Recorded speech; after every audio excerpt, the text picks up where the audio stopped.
کتا ان دشمنوں کو مارتے مارتے خود مر گیا جو حقیقت میں تھے ہی نہیں۔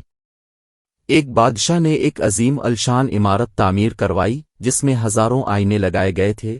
ایک مرتبہ ایک کتا کسی نہ کسی طرح اس عمارت میں جا گھسا۔ رات کے وقت چوکیدار دروازہ بند کر کے چلا گیا، لیکن کتا عمارت میں ہی رہ گیا۔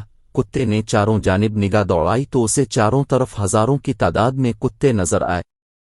اسے ہر آئینے میں ایک کتا دکھائی دے رہا تھا۔ اس کتے نے کبھی بھی اپنے آپ کو اتنے دشمنوں کے درمیان پھنسا ہوا نہیں پایا تھا۔ اگر ایک آدھ کتا ہوتا تو شاید وہ اس سے لڑ کر جیت سکتا تھا، لیکن اب کی بار اسے اپنی موت یقینی نظر آ رہی تھی، کیونکہ جس طرف آنکھ الفاٹتا اسے کتے ہی کتے نظر آتے تھے، اوپر نیچے اور چاروں طرف کتے ہی کتے نظر آ رہے تھے۔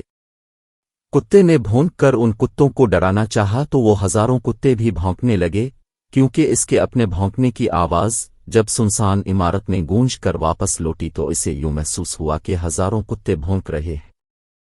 اس کا رواں رواں کانپ الفاٹے۔ اس نے بھاگنے کی کوشش نہیں کی کیونکہ وہ چاروں طرف سے گنر چکا تھا۔